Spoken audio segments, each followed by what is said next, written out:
Yo, what's up, Commanders Nation? This your man, Gerard B with Gerard B TV. Here to break down everything Burgundy and Gold. Hit that like button, hit that subscribe button. Road to 700. Let's get it, baby. We breaking down the Burgundy and Gold intra-squad scrimmage today. Man, from all the reports, it sounded like that thing was amped up, man. Like they was on 12 out there, right? Defense was chirping. The offense was trying to do their thing. But the gold team walked away with bragging rights, scoreboard. They dominated on that. And they even got championship t-shirts, which is a real nice touch by DQ and the staff, man. You know, it helps bring home kind of what this all means, man. They even had some cool shirts for the coaches as well, you know. Um, but this scrimmage wasn't fun and games. It just wasn't fun and games, man. Like, it was really going to help us figure out how that roster was going to break out because after Friday's performance, I know DQ was like, we got to light a fire under these boys. And that's what he did, man. So let's break it all down.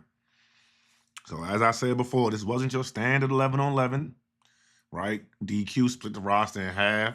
You know, uh, JP Finley actually posted the roster sheet. Pretty clutch of him. Much appreciated, my guy. But look, Cliff Kingsbury was the coach of Burgundy team. Joe Witt was the coach of Team Gold. It was set up to simulate second and fourth quarter game situations, right? Add some pressure, make guys compete with some stakes on the line, right? And it worked. The tempo was different out there. So much so they had to make some of the people stop tweeting them out because they was, was getting a little, getting a little chippy, if you will.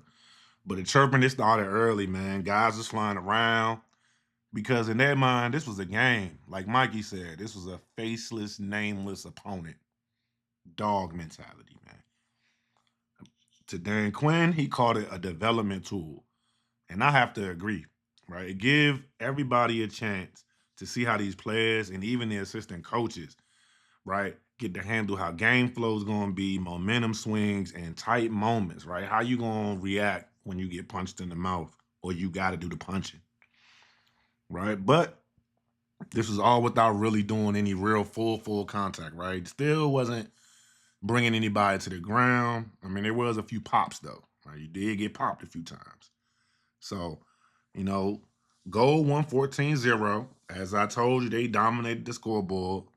And a lot of the reports from, you were seeing online, they was saying it was even more lopsided than that, Javon Kinlaw, man, he a dog. He's a crazy specimen, dog. Like, dude set the tone on defense, and his post game, his exact words, belt to ass, man. That's what we do. Now I'm about to go in this locker room and talk my ass. You love that confidence, man. You love that confidence. Von Miller, Bobby Wags, Frankie Luvu, Oos, and contract Payne. Hey, that veteran leadership and intensity was too much for JD5 and that Burgundy team to crack, man. They was coming at them boys for sure. Rookie Trey Amos, right? Another good day. Stack every day a good day for Trey, right? Nice pass breakup near the sideline that killed the Burgundy drive. Dang. For the first year player going against starters, that's big time, man. Like, Trey Amos is really, he's showing us he one of them ones, man. Like, I'm holding firm. I think he might be a rookie lockdown corner, one of the next ones. And that's a lot to ask, but hey, sound like he can handle the pressure for sure. You know how I said they was popping in pads? Mikey Sanger still, right? At the beginning of practice, he was popping in pads. Second or third play from scrimmage, I think they said. Lit Luke McCaffrey up, bro. Lit him up, man. Dorrance Armstrong and Von Miller getting home at the quarterback. You got Bobby Wagner and Frankie Luvu with the double A gap blitz. Yeah. Hey, but also the new linebacker we signed, Duke Riley, he was rocking number 45. They took that jersey right off Dom Hampton's back and put it on Duke Riley's back, right? He made his presence felt right away, right? Snuffing out a screen pass before it even have a chance to develop. Hey, man, that's more than we heard a Dom Hampton ever doing. And this dude been here less than 24 hours. It's crazy. But the goal defense, it didn't just bend, man. They flat out shut the door on JD and them boys, man. They ain't allowed no points, constant pressure, and they had energy throughout the whistle, even after the whistle sometime.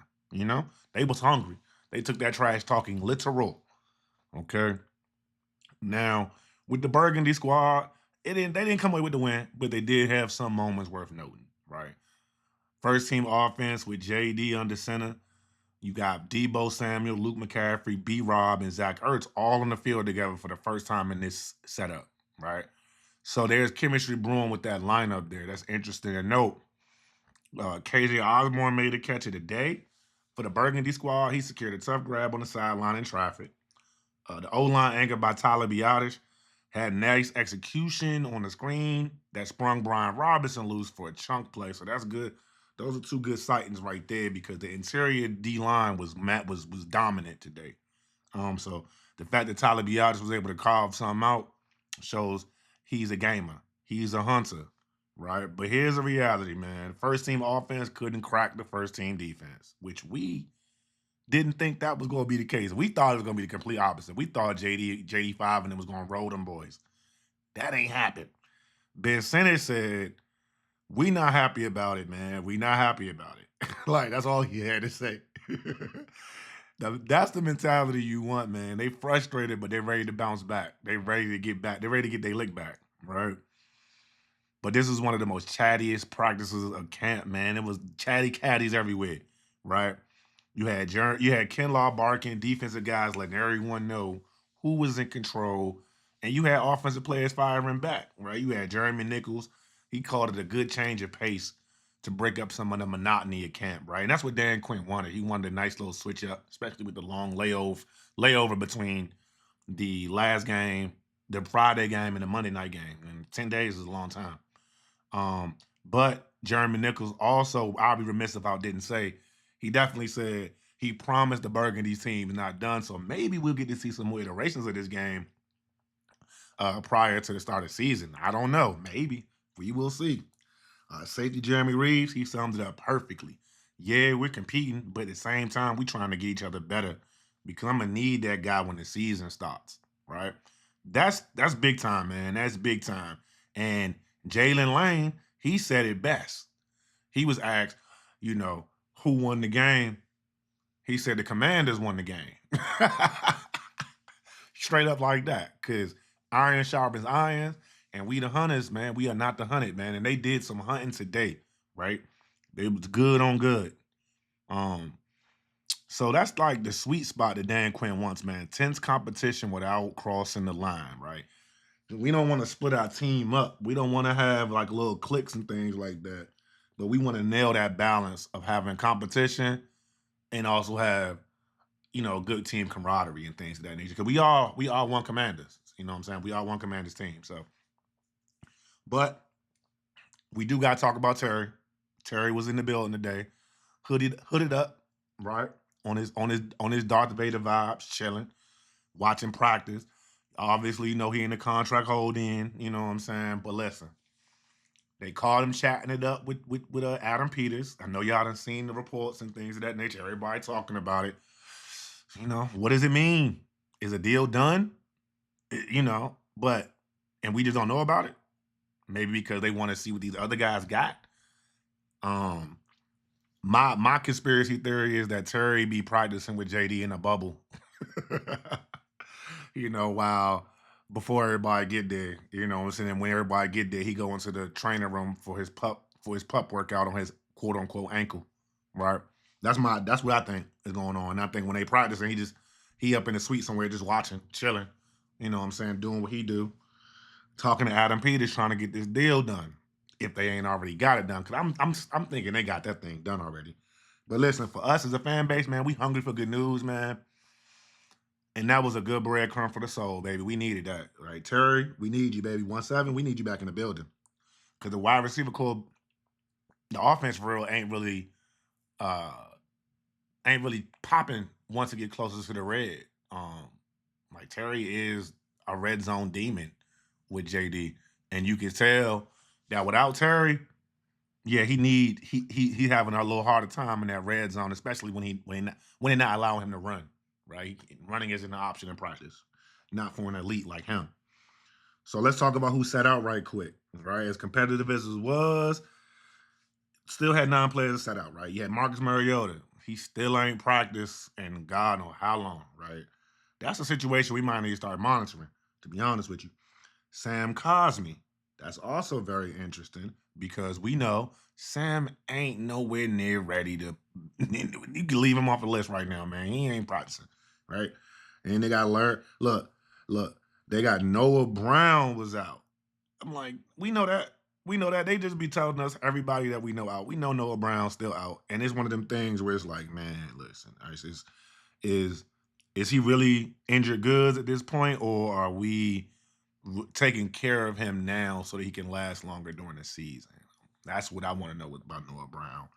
Um, Jordan McGee didn't play today. He practiced yesterday in the walkthrough, but he didn't play. He didn't play today. So neither did Tyler Owens. Tyler Owens didn't play today either. So interesting names. But let's move on. Moving forward, big picture, right? So let's say this: we can say the defense is ahead of the offense right now, based off this 1v1 situation, right? Ones versus ones. Um, it, you can say that's normal at this point in camp. We about halfway through. As you know, when the season starts, usually it take a while for offenses to get going, and the defenses usually start off good.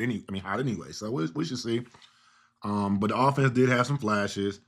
The defense showing chemistry though, right? And we can say that that's what the offense is lacking because of the fact they're missing Terry McLaurin. You're missing the Brandon Coleman. You're missing the Sam Cosmi. You know what I'm saying? You're missing pieces. Defense ain't missing nobody. Everybody on the defense, right? So, but you think about that for a second. But I would say for the rookies, Trey Amos, Ben Sinnott, Luke McCaffrey, today was a perfect test for them, right? They was able to get that game-like pressure without the lights actually being on them, right? Veterans like Kinlaw, Miller, Wagner, it was about setting the tone, man, right? This defense isn't trying to be average, isn't out to be average. They are the hunters, okay? I keep stressing that, man. So listen, that's your day 13 recap. Burgundy versus Gold. Boom, boom, boom. You already know how that scrimmage went. So listen, we got Cincinnati coming up on the 18th, man. All right. That's gonna be a nice little test for the ones. Cause Joe B, he all about getting some get back. He ain't like being embarrassed like that. So we're gonna talk about that and more to come as we get closer to that date. But if you enjoyed this breakdown, hit that like button, drop a comment. Let me know who your MVP was from the scrimmage today. And subscribe to Gerard BTV, man. We really appreciate when y'all do that. Helps the channel grow, helps us get out there to the masses, and it's free, baby. Listen, this Gerard B with Gerard BTV with Burgundy and Gold. We never fold. And we out.